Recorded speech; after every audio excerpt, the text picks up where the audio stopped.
everyone. Welcome to tonight's live stream. I'm so happy y'all could make it. Tonight, we are going to be talking about nutrition during breeding season. A lot of people ask me if it's common for goats to have problems getting pregnant, and the answer is no.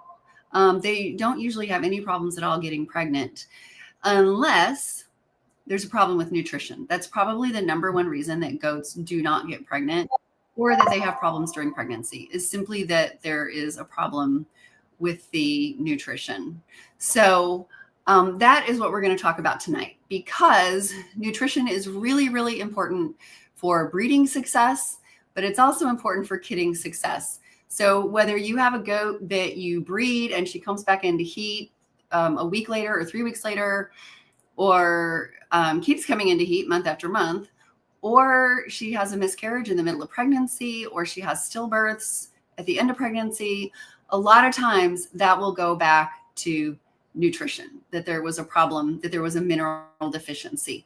So minerals are super, super important for goats. If you've been around very long, you know I talk about minerals all the time. So one of the misconceptions that I want to get out of the way immediately is that simply giving your goat more grain during breeding season is going to increase the fertility. That is just a really old farmer's myth.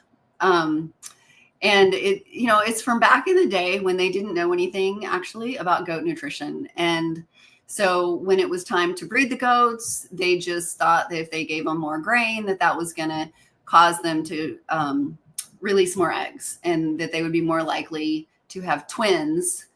And so the idea behind this is good. You know, it's like, yeah, a goat needs to have good nutrition in order to be fertile, but good nutrition does not equal grain. Good nutrition equals a balanced diet with the appropriate minerals, so that her body will be able to get pregnant, not only get pregnant, but carry that pregnancy to term and then be able to give birth to healthy kids. So this old-fashioned idea that people used to have was called flushing. And I don't know who came up with that word or that term, but the idea was that you feed the goat a lot of grain and she's going to release more eggs. And there is no food in the world that is going to cause a goat to have triplets if her genetics are programmed for her to release 2 eggs every month. And by the same token, I just had somebody tell me like, oh, I want to find some Nigerians that, you know, I only want them to have 1 or 2 kids. I don't want them to have litters. You're not going to find that in Nigerians because they're just programmed to release more eggs than other breeds. So if you know, and I don't want to get off on a tangent here, but having quads and quints is not something that is really all that fun. I mean, it's just a lot of work because a goat only has 2 teats. And so unless you love bottle feeding, if you love bottle feeding, then go for it. But that's basically it, you know, and that is actually a lecture for another day. So the bottom line is you're not going to get a goat to release a bunch more eggs simply because you gave her grain. One of the things, not too long ago, I actually heard an extension person doing an online thing that said, you know, during breeding season, you want to put your does out on your best field, your best pasture. So again, I mean, like that's, yeah, you don't want to underfeed your animals, but, you know, it's not anything magical. Like you should just always be feeding your goats well all the time.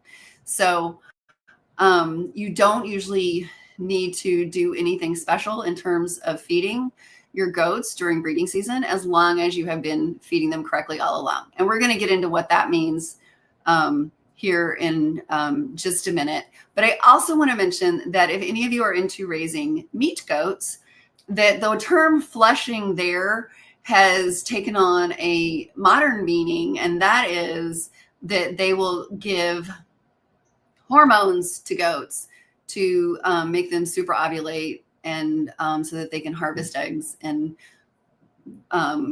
get them fertilized and implanted in a donor goat so that they can get more babies. You know, because typically for most breeds are only going to have twins every year. So if you breed a goat for 10 years, the most you're going to get out of her is 20 kids.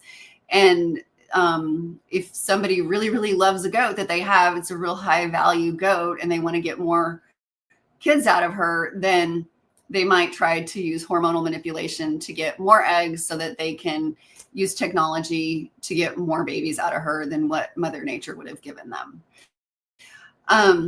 So what you want to do is you really want to look at your doe's body condition. Body condition is really important because you don't want your goat to be underconditioned or overconditioned. If she's too thin or too fat, those each cause their own set of problems.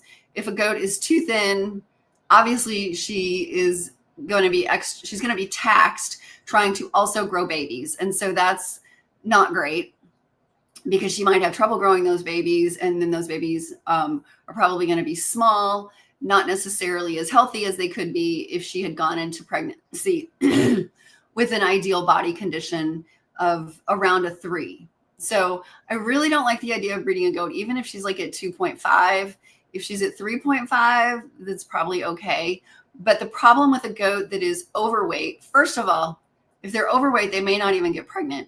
That is one of the most common reasons of goats getting bred and not getting pregnant, is simply that they're too fat. And this is really a body condition of 4 can be too fat for some goats. If they do get pregnant, you can wind up with kidding problems. You can wind up with pregnancy toxemia, because what happens is the goat has a lot of internal fat. And so she can't eat as much as she needs to be able to eat to support the pregnancy.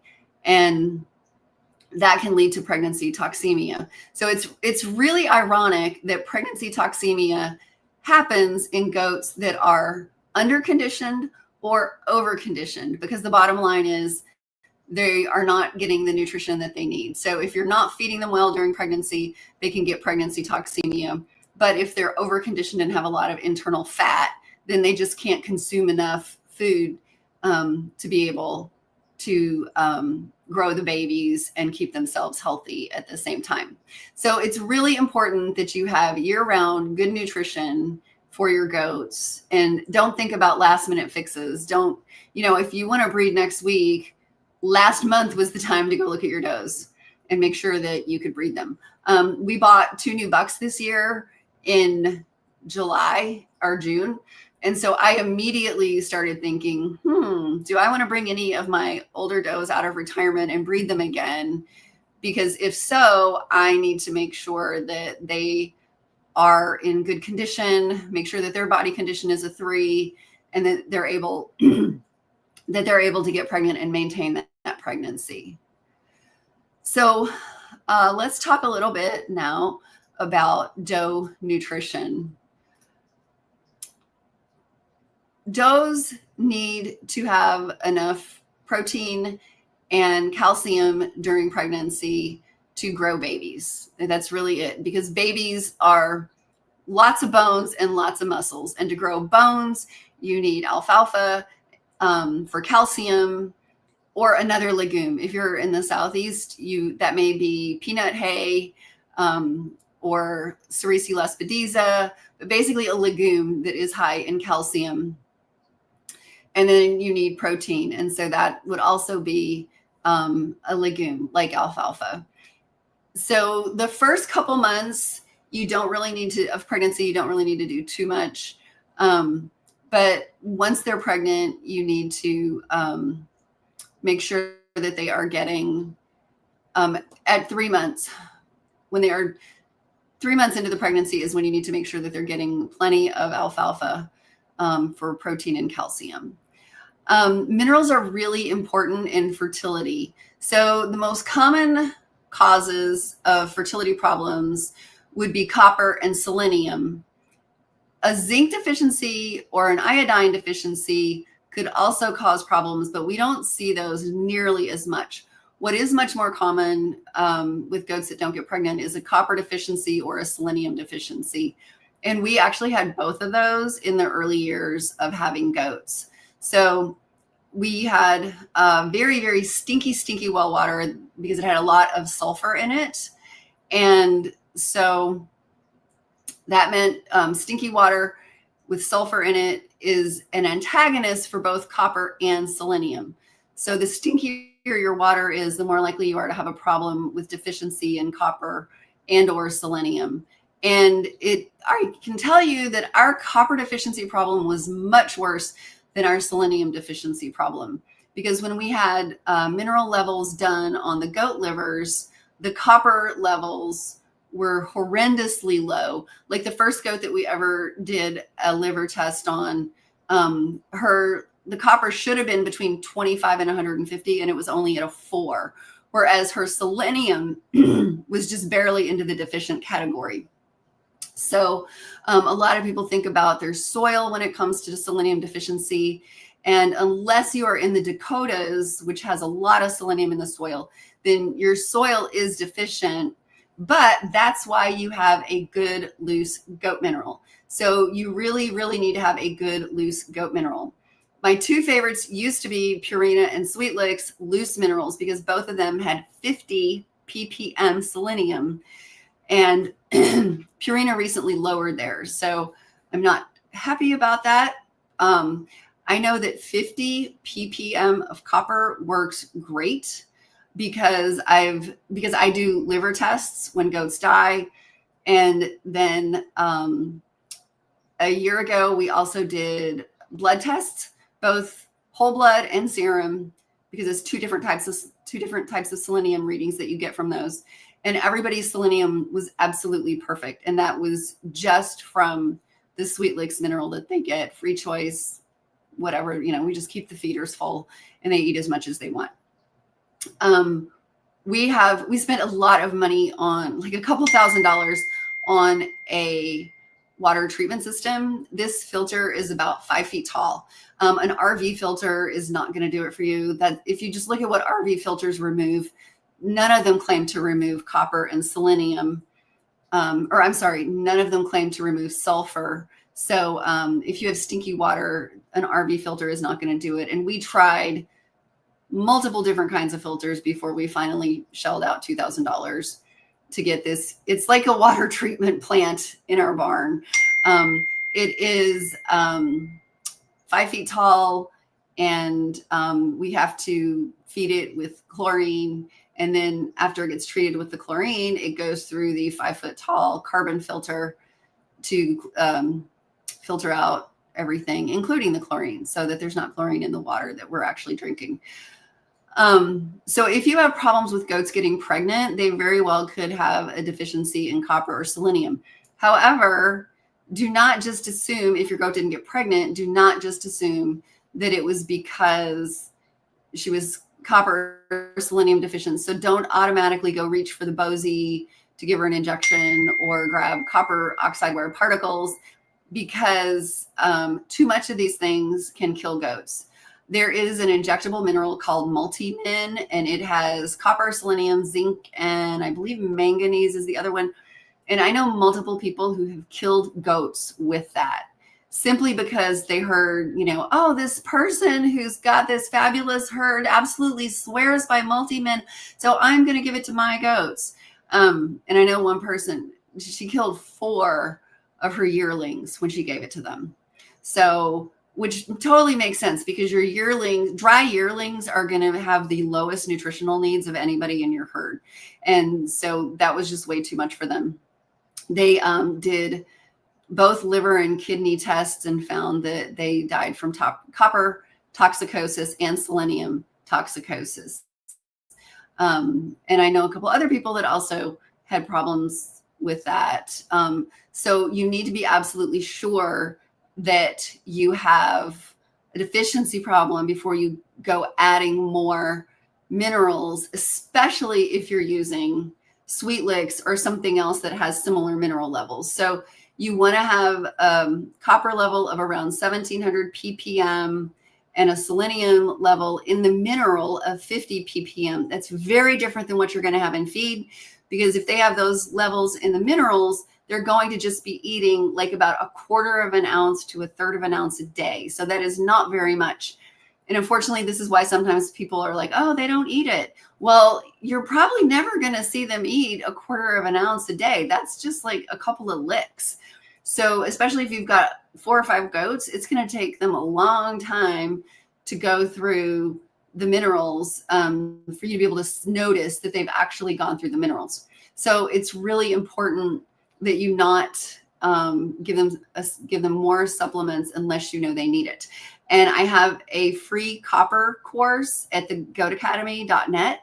So it's just goatacademy.net. There's a course there on copper deficiency that goes through this in much more detail. It's like a 45-minute lecture just on copper. So if you think you have a problem, be sure to sign up and go through that course, because a goat that has copper deficiency is going to have multiple symptoms. You should never treat a goat for copper deficiency if you just see a single symptom.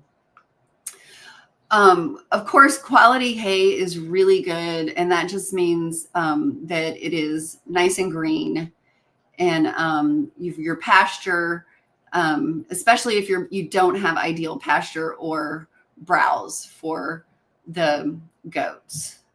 Let me check. I see a question. Oh, how to turn off notifications.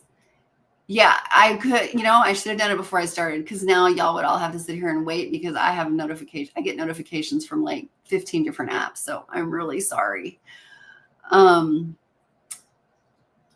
So back to the outline, I was going to talk about bucks nutrition next. During breeding season, it's really very similar. And that is that they definitely need a really good mineral. Basically the same kind of minerals that your does are getting. So like if you've got Sweet Licks Meat Maker, that's good. And no blocks, because first of all, almost every single block out there is not really a mineral block. It's a protein block.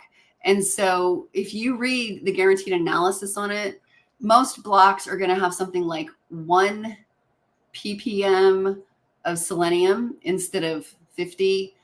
And they're going to have something like 30 ppm or 100 ppm of copper instead of 1700.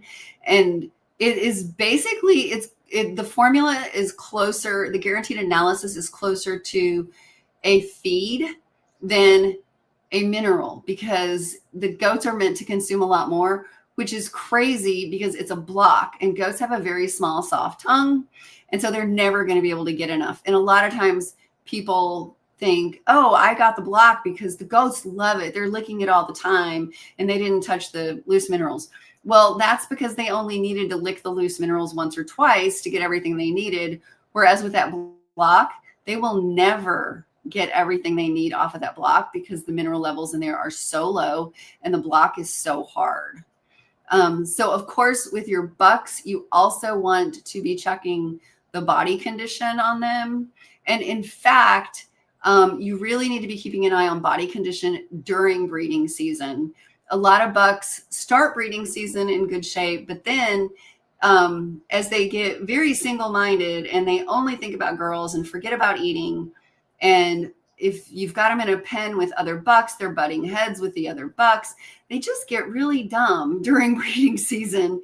And instead of eating like they should be, they're butting heads with each other. One year, we thought we were going to put all of our bucks across the creek so that they would be far away from any does once we were done breeding.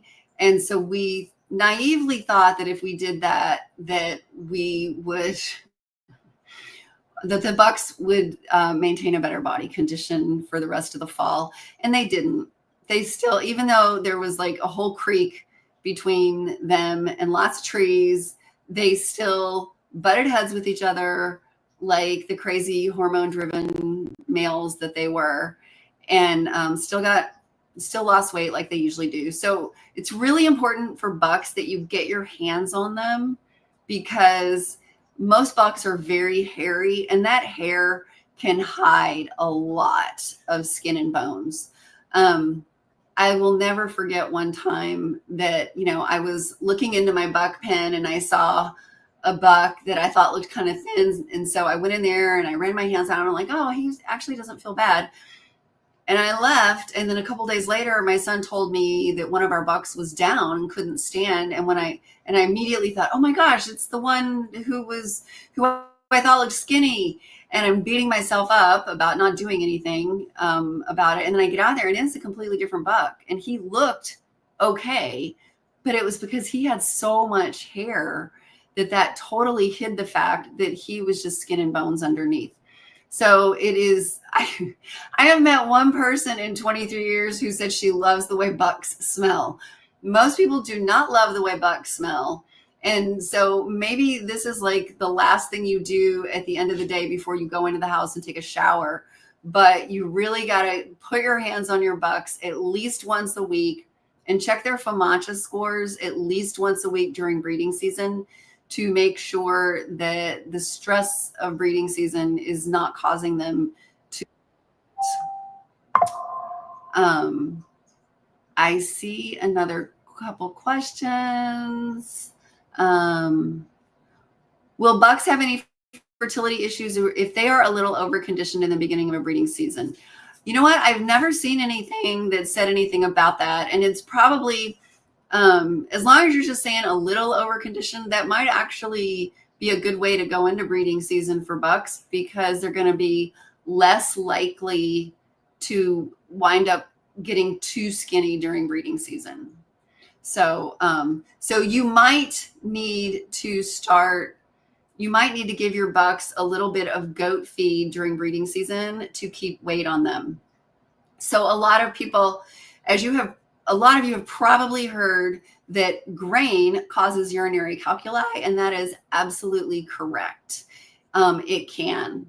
But the important thing for struvite stones, because there's several different kinds of stones, different feeds cause different stones.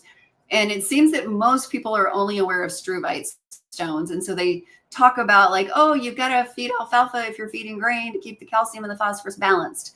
And the reality is that would be straight grain. So if you were giving them corn or oats, which I never recommend, that is like candy.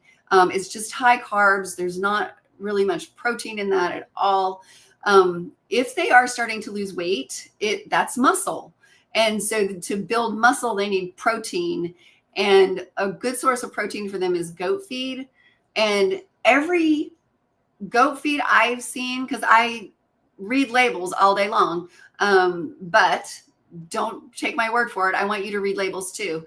And so as long as your goat feed is 2-to-1 calcium to phosphorus, they're good.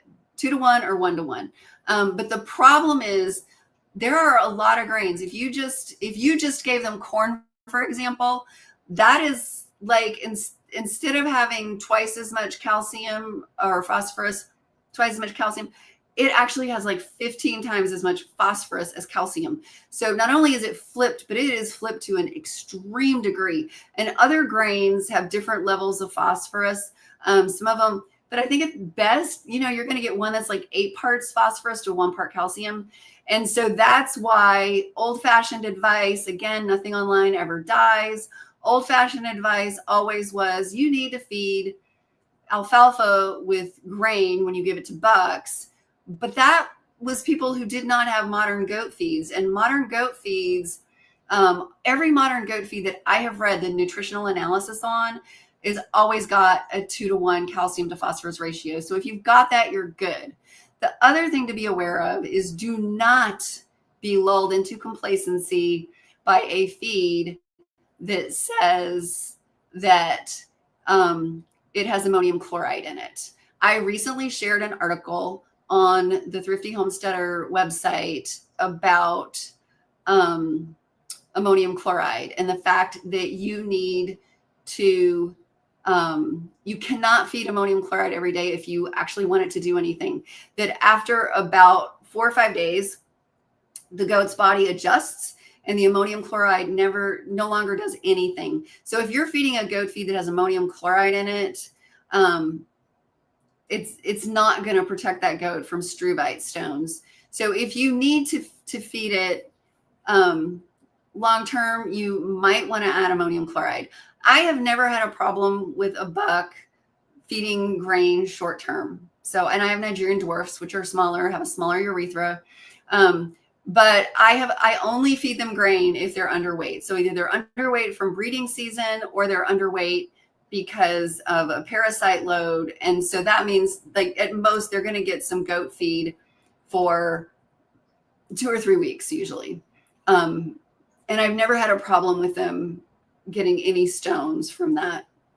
But if you're worried about that, then you would definitely want to add ammonium chloride. And the correct way to do that, again, this is on the website at thriftyhomesteader.com. There's an article in there about ammonium chloride. And it says you have to pulse it, and it gets complicated. The pulsing gets complicated because it's like you give them ammonium chloride for a certain number of days, then you're off for a certain number of days, and you also need to test the urine. So actually, if you really want to be the most on the ball goat breeder out there, then get your pH sticks and go out there and wait for your bucks to pee and check the pH of their urine, because stones form at a certain pH. And all of those details are in that article about ammonium chloride. So let's see. Danilza says that she just got a doe that is losing a lot of hair, and that could be nutrition problems. Possibly, yeah. Unfortunately, we cannot get into that right now because so this is the thing, when we work through problems with people, I ask a ton of questions. So I would ask you so many questions about where she came from, what were they feeding her, what was her mineral, what are you feeding her, what is your mineral, and have you checked her over for lice, and how to do that correctly. So this is why we've got, like, in our membership, we meet almost weekly to talk through stuff like that. So if you want to throw some of that information into the chat, that's something that we can help you with a little bit, as much as we can, in writing in the chat a little bit, like over the next day or so. Donna Kelly said, do you have a grain brand you recommend? So there are several good ones out there now, but this is the frustrating thing, okay? I can't say, oh yeah, every Purina or every Dumore or every Kalmbach is great, because they're not. So Purina, Dumore, and Kalmbach all have some great feeds, but you need to check the guaranteed analysis on every individual label. So kind of drives me crazy that Purina Goat Chow, which they relabeled a couple years ago as Purina Goat Feed, that's like the original, that actually has the best amount of copper. It actually has 35 to 40 ppm copper, whereas like their dairy parlor has less copper. A lot of their show goat has less copper. A lot of their feeds have less copper than their original goat chow, which is kind of irritating. And Dumore has 2 feeds. They have a pelleted feed and what they call a sweet feed, which I absolutely hate. I hate that name, because before they started making that a few years ago, and before they made that, it was just so easy to tell people, oh no, never use sweet feed, because the only thing in the feed store that was called sweet feed was an all stock sweet feed, which was just grains with molasses. That was it. And what Dumore calls sweet feed is actually what most other people would call textured feed, or what Kalmbach calls goat granola. So it's the kind of feed, there's a few pellets in there, but there's also going to be, you'll see some bits of grain too in there, but it's all purposely blended together to be balanced and everything. And it has the added minerals. So check the label to make sure that you are getting one that's at least 35 ppm copper. And you want to look at the minimum, not the maximum. I got so excited one time when I saw this goat feed that said, the first thing I saw was I think it was like 80 ppm copper. And this was back in the day when we had a lot of copper deficiency problems. But then I saw the minimum was 20. And it's like, okay, that is worse than worthless, because there should not be a 4-time difference between the minimum and the maximum, because the only thing they have to put in there is the minimum, which is 20, and that's not enough. I want to see around 35 for the minimum.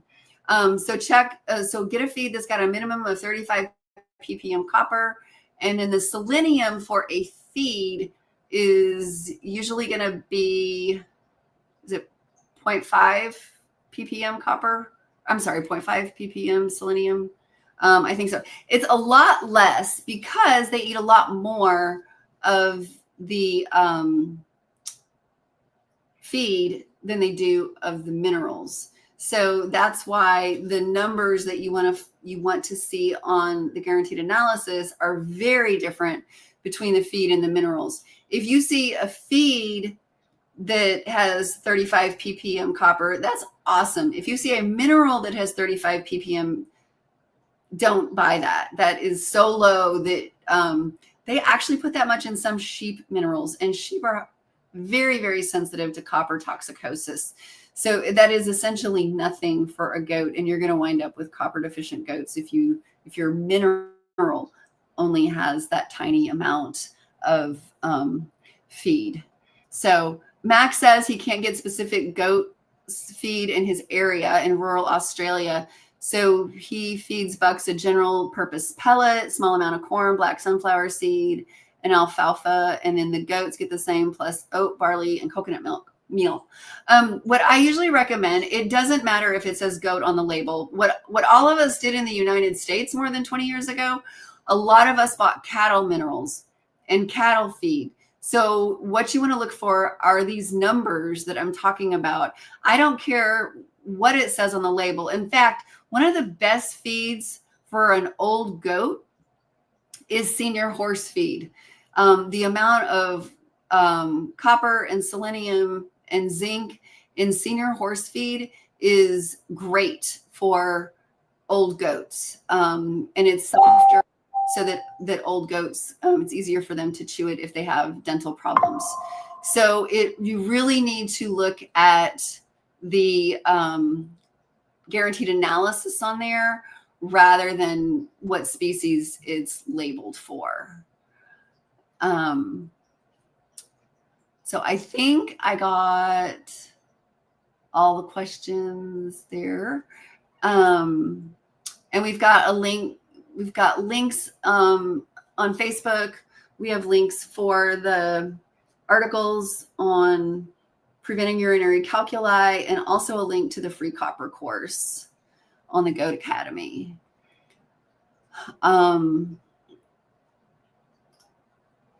So let's talk a little bit about some of the myths you might have heard.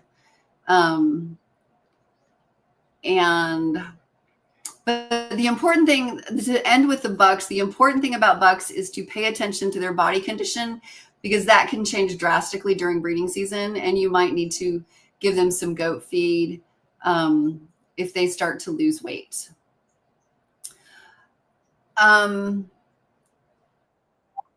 So as I had mentioned earlier, grain does not guarantee fertility. So just giving your goats, corn or oats or whatever, giving them more isn't going to help them. The number of kids a goat has are very dependent on two things. One is nutrition and the other is genetics. There is no way that nutrition is going to trump genetics. So if you've got a goat that is always having twins, her mom had twins, everybody in the whole pedigree has had twins forever and ever, your goat is probably going to have twins regardless of what you feed her. And by the same token, like I've had goats that have quads and quints, and they keep having quads and quints, and they have daughters that have quads and quints. So if you want to have goats that have litters of babies, then you have to have those genetics. So I would not if you bought a goat that, even has triplets, I would not expect her to, or her mom had triplets. Look back in the pedigree though, because I did, of the 8 goats I have had that have had quintuplets, only one of them did not go back to a buck that I bought in 2004. And that buck's mom actually had 6 one time. And so that is where the high multiples in my herd came from, is that he had a lot of his daughters had high multiples. And then interestingly enough, even though some of them might have only been into like doing triplets, twins and triplets most of the time, some of them had daughters who, it was like that high ovulation thing, skipped a generation to the granddaughters. And so the granddaughters actually were doing that. Infertility in bucks and does is really rare. It can happen, but when it does, mineral deficiency is usually the culprit. Bucks may not be fertile for more than about 8 or 9 years. One of the things that you can do is measure their scrotum, measure the length of their scrotum and also the circumference of their scrotum, and check it every year before breeding season starts, because one of the things that will happen when they go sterile is that their scrotum will start to shrink, and it will shrink and shrink, and then they stop stinking. And I have only had this happen to one buck, and he was 8 years old, and he was absolutely my favorite buck of all time. So maybe he just got worn out from having breeding so many does and having so many babies. But it was really frustrating. And that last fall, he had a really great time because I refused to believe that it was his fault. And for 2 or 3 months, I just kept putting does back in with him. It's like, oh, she didn't get pregnant. And I put her back in with him again and again and again. And they were, and they were not getting pregnant. And finally, after about 3 months, I just admitted defeat and said, okay, I think he's just not virile anymore, which was really incredibly sad for me because he was amazing and had amazing daughters that became my best milkers. So I see that there are some more questions that have popped up. So Mac in Australia says the general purpose pellet only has protein, fiber, and salt levels, no minerals listed on the label. Well, I would definitely be looking for something that has some minerals added to it. Sharon says, I feed my old bucks senior horse feed and had no problems. Awesome. That is so good to hear. Because I know we all love our old goats. And it can be hard when their teeth start to go, especially. So, and then Happy Little Hooves Farm says that they add Timothy hay pellets. They do Timothy and alfalfa during the winter. So, and I think I've got all the questions. So back to this. So basically the key takeaways are that you want to keep your goats in ideal condition year round. You don't want to, feed them subpar food most of the time and then think that you're just going to feed them well during breeding season and go back to the subpar food after that, because that's a recipe for disaster during kidding season. I could tell you lots of really sad stories about goats giving birth to kids that are too small to survive, kids dying in utero. There was an ADGA conference that I attended where a vet showed us a photo of the kids that were born from this one doe. She had started with 4 kids and they were just stair steps. You could see just like, okay, well, this one died after a couple months. This one died the next month. This one died the next month. And this one died shortly before birth because she said this doe was just out in a field with a big round bale of grass hay in the middle of the field. So it was incredibly poor quality, not enough protein, not enough calcium. And, the body just basically gives up on one fetus at a time, and they start to die. And that is, and you don't know that until the goat gives birth. You definitely want to provide high quality loose minerals, and you want to provide those free choice 12 months a year. This is not like, some people decide to take a multivitamin. Goats really, really need minerals. Goats never became popular in the United States through all these years because they're not native to the United States. They're not grazers. They started out in the desert, and then they did okay in the mountains of Europe because there's a lot of evergreens there. There's lots of browse. But when you put them out on a pasture and try to turn them into grazers, like cows and sheep, then they are not going to get the minerals that they need. And so that is why you need to have the high quality loose minerals available for them all the time. So again, look for a mineral that has around 1,700 to 2,000 ppm copper, 50 ppm selenium, and at least 4 times as much zinc as copper, because zinc and copper can antagonize each other. So it's really important to keep that zinc and copper in balance. And a lot of times you will see that there's not enough zinc in there. So that is also important. And then also avoid sudden dietary changes, which everybody, I think most people know that with goats. You don't want to just suddenly start feeding your goats a lot more or less. Like, breeding season is not the time to try. You don't want to try to put your goat, your overweight goat on a diet when you're also trying to breed her. And by the same token, if you've got a goat that's got a body condition of 2, you should not even be thinking about breeding her. You should be working on getting that body condition up. And this is a great time to give a short little plug to the importance of checking. Do the 5-point check for parasites. That means check their FAMACHA score. Make sure they don't have bottle jaw. Check their poop, so that make sure that their poop is pebbles, not logs, not diarrhea. Their body condition, you want their body condition to be as close to a 3 as possible. And then the last one, did I say bottle jaw? So the eyes, FAMACHA, body condition, poop,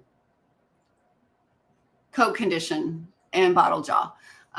Because the coat condition can be significant, because if a goat has lice or mites, then the coat condition can be really bad.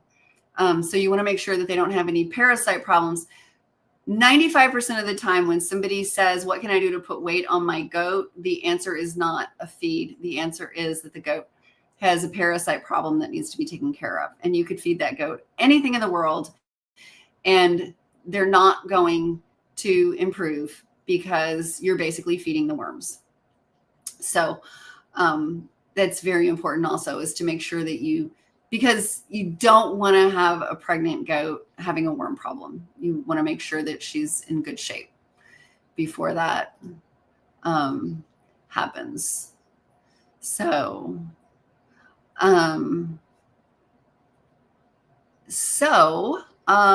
any other questions? And I also want to be sure that I share with everyone link to we have a free goat breeding course that I want to share with y'all. So the goat breeding course has a lot of information in it. It has actual videos in it of like what a successful breeding looks like and what is not a successful breeding. There are videos in there of what a doe looks like when she's in heat. So you can actually, as the saying goes, a picture is worth 1,000 words. And a video should be worth even more, because the video can actually show you the things that we're trying to explain. So I just shared the link to the goat breeding course. That one is free also. Again, it's like another 45 minutes of video.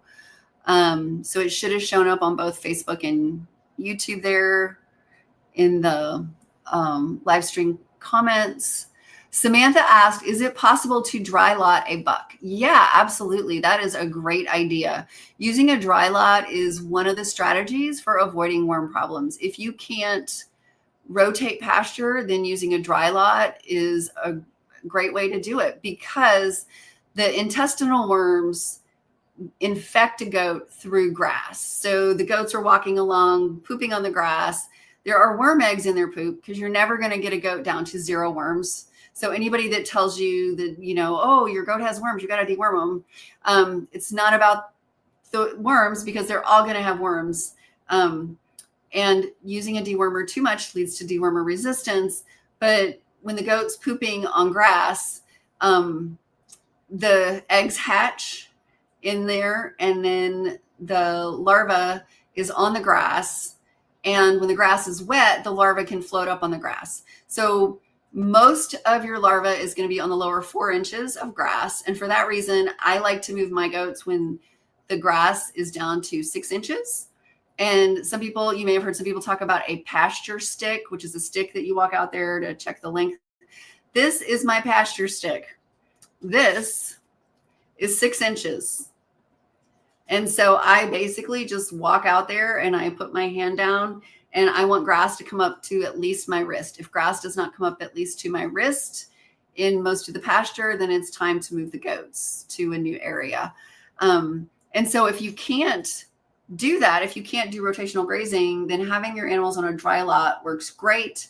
If you've got bucks on a dry lot, you would want to make sure that you've got a good quality grass hay for them, because feeding alfalfa hay to bucks has too much calcium, and they can get calcium stones, which cannot be prevented by ammonium chloride. So it's very important. That's why I said earlier, there's several different kinds of stones that are caused by different feeds. And and calcium stones are caused by feeding too much calcium, which would be in alfalfa. Max says that bioworma is great for controlling worm larvae on pasture. Yes. So every now and then somebody says that there's no way that they can rotate. There's no way that they can do a dry lot, that they've just got one pasture. And so if that's the case, you can use bioworma, but it is very expensive if you have more than a few goats, because it has to be fed every single day. So for a lot of people, they can't do it because they just can't afford it. But it's a nematophagous fungus, and it doesn't actually kill the worms, but it interrupts the whole reproduction of them, so that your goats are not picking up as much infective larvae off of the pasture. Morning Miss Farm says, my pasture has a lot more shrubs and weeds than grass. How would you measure that? That is entirely up to your tolerance for the survival of those shrubs. If they're not eating grass, really, if they're just eating browse, then there's no worm larva on the leaves, because larva does not crawl. So it only floats up on the grass when it's wet. And so, yeah, she says that's the whole, they are clearing them. That's the whole purpose. Awesome. Yeah. If you've got them out there because you want them to eat down a bunch of shrubs, that's great. Let them eat the shrubs all the way down. Because there's no larva on them. And that's great. They should be doing awesome if they are doing that, because that's what goats were meant to do. That's what goats have eaten since the beginning of time, is they have eaten browse. So if you've got shrubs for them to clear up, that's fabulous. Yay. Yes, I know. Every now and then I've had somebody say, okay, so we just got the brush hog out and cleared all the brush. So what grass should we plant for the goats? And I just want to cry, because it's like, oh my God, you just destroyed like a completely free and amazing goat buffet. if anybody here has not heard about goat landscaping, check it out. I have interviewed several people who have goat landscaping companies on my podcast, including Carly. Just within the last month, I think that podcast dropped, because they do goat landscaping, and then they also sell some pet products with their goat milk.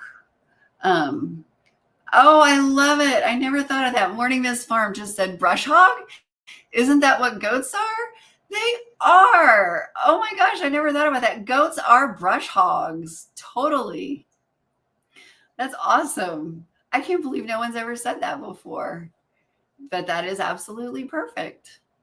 So yeah, you said that the goats are loving it and look amazing, and that is not surprising.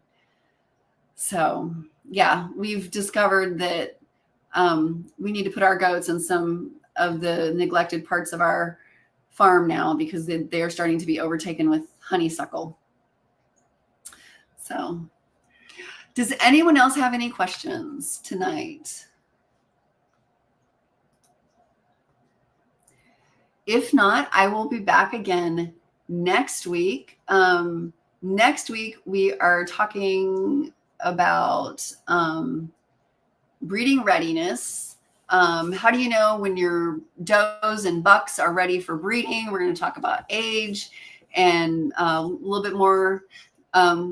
We'll cover, if there may be some overlapping stuff, but we're going to talk about like age and size and all that kind of stuff, and how to recognize heat cycles, and any other questions that you guys bring next week about breeding readiness. And then week 3, which is 2 weeks from tonight, we will be talking about pregnancy, basically more on nutrition during pregnancy, healthcare, what kind of things to look out for during pregnancy to make sure that your goats stay healthy. So if you missed the link earlier, I'm going to go ahead and share the link again for the free breeding course. And also, if you look back in the comments, Amy shared links to the free copper course in case you think your goat might be copper deficient.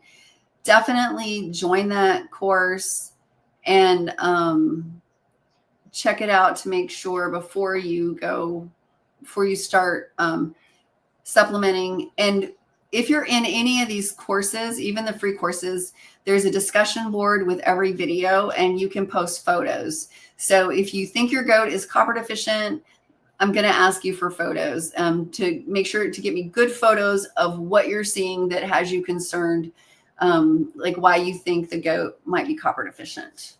So, and yeah, Camila says, deep roots bring up wonderful minerals. Yes, they do. So, and yours also love comfrey. All right. Well, it was so much fun talking to you all tonight. I hope you can make it back next Monday night and the following Monday night for our 3-part series here on breeding season. And also remember to sign up for the free course so that you can see the actual videos of like does in heat and successful breedings and all that stuff. See you guys again next week. Bye.